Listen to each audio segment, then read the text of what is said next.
Bonjour, bienvenue dans ta chaîne de mathématiques préférée.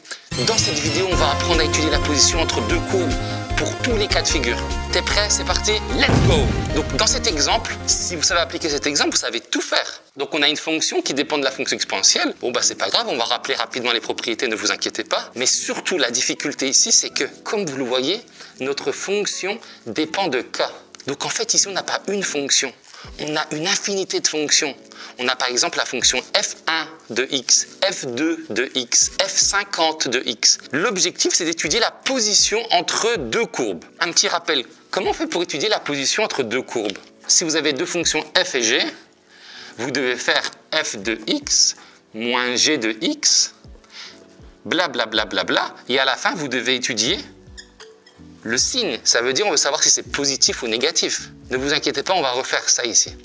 Mais ici, vous allez me dire, on n'a qu'une seule fonction. On voit fk de x égale ça. Mais non, comme je vous ai dit, on n'a pas qu'une fonction, on a une infinité de fonctions. Donc, quelles sont les fonctions pour lesquelles on va étudier la position? Eh bien, la logique, ça serait d'étudier la position de fk de x moins la fonction avec le paramètre suivant, k plus 1 de x. Pourquoi? Si on réussit à trouver la position de ces deux fonctions-là, ben après le k, on peut le remplacer par 1 par exemple. Donc, on aura la position de f1 par rapport à f2, de f2 par rapport à f3. Et après, si on connaît f1 par rapport à f2 et f2 par rapport à f3, ben on connaîtra la position de f1 par rapport à f3.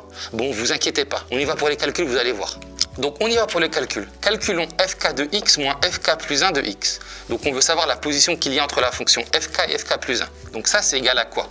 Ben, d'après l'énoncé, c'est égal à x plus 1, e de kx, moins x plus 1, e de k plus 1 x. S'il vous plaît, je vous le mets en rouge. N'oubliez pas les parenthèses. OK? Égal. Tout de suite, qu'est-ce qu'on voit? On voit qu'on a un facteur commun x plus 1. Mais est-ce qu'on a plus que ça en facteur commun? Ici, on va voir ce qu'on va obtenir. Donc, je réécris ça. Ça fait x plus 1 exponentielle de kx moins x plus 1. Mais d'après les propriétés de l'exponentielle, je rappelle, exponentielle de a plus b, c'est égal à exponentielle de a, exponentielle de b. Donc ici, ça fait quoi? Ça fait exponentielle, si je développe kx plus 1 fois x, x. Est-ce que là, j'obtiens bien une somme dans mon exposant? Oui, donc je peux appliquer les propriétés de l'exponentielle. Donc ici, je réécris, et ça devient donc exponentielle de kx fois exponentielle de x. Et bien, qu'est-ce que je remarque? Ça, c'est un facteur commun. Donc, je peux factoriser. Allons-y. Ça devient donc x plus 1 exponentielle de kx, facteur de quoi? Si j'ai pris tout ça, il me reste quoi? Attention, il ne reste pas 0, il reste 1, moins, tout ce qui est en vert là, je l'ai factorisé, donc je l'enlève. Il me reste donc e de x. Voilà. Et là, c'est magnifique. Pourquoi? J'ai la forme factorisée, je n'ai que des produits. J'ai 1 fois ici et j'ai 1 fois ici. Donc maintenant, il me suffit de faire quoi? D'étudier le signe. Comme c'est une forme factorisée, j'étudie le signe de chacun des facteurs. On y va pour le premier facteur. X plus 1. Je me pose la question, quand est-ce que c'est plus grand que 0? Je me pose la question. Ben, c'est déjà fini. C'est quand x est plus grand que moins 1.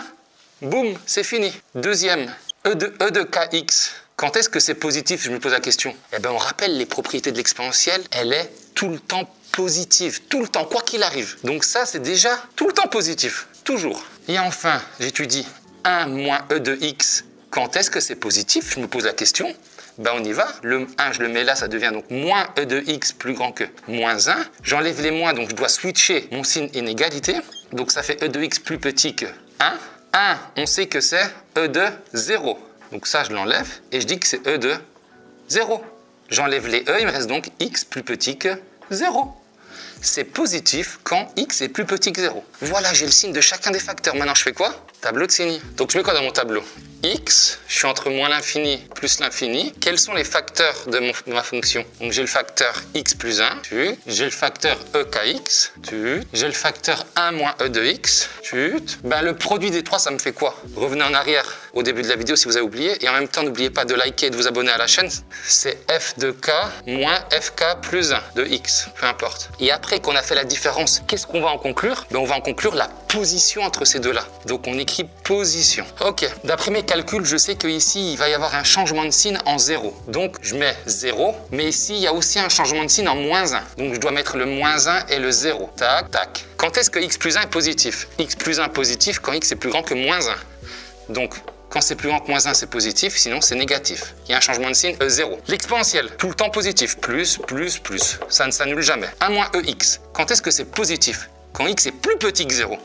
Donc le 0, il est là, quand c'est plus petit, c'est positif. Donc c'est plus, plus, et ensuite ça devient moins. 0. Maintenant, je fais la règle des signes, parce que j'ai ça fois ça qui donne ça. Moins fois plus, ben moins. Plus fois plus, plus. Plus fois plus fois moins. Moins. Ça, c'est des facteurs d'une multiplication. Donc, si ça vaut 0, ça reste 0 dans le produit. Et bien là, qu'est-ce que je vais conclure? Je vois, d'après mes calculs, que fk moins fk plus 1, c'est négatif dans l'intervalle moins l'infini moins 1. Ça veut dire quoi? Ça veut dire que la courbe ck, qui correspond à la fonction fk, elle est en dessous de la courbe qui correspond à fk plus 1, donc ck plus 1. Ici, la différence, elle est positive entre moins 1 et 0. Ça veut dire donc que ck ici est au-dessus de ck plus 1. Et enfin, sur l'intervalle 0 plus infini, ck en dessous de ck plus 1. Attention, ici, les deux valeurs qu'il y a ici, pour la différence, ça vaut 0 ou non? Ça veut dire que ici, les fonctions, elles sont comment? Ben, qu'elles s'intersectent. Donc, d'après mon tableau de signes, je sais qu'il y a 2 points d'intersection entre ces deux courbes. Attention, ne quitte pas. Grâce à ces résultats, je vous affiche deux fonctions, f de 3 et f de 7. Pouvez-vous me dire sans aucun calcul laquelle est f de 3 et laquelle est f de 7? Je vous laisse 3 secondes. 1, 2, 3. Eh bien oui, d'après nos calculs, entre moins 1 et 0, c'est fk plus 1 ou fk qui est au-dessus? Relisez le tableau. Et donc, f de 7, c'est ça, et f de 3, c'est ça. Abonne-toi.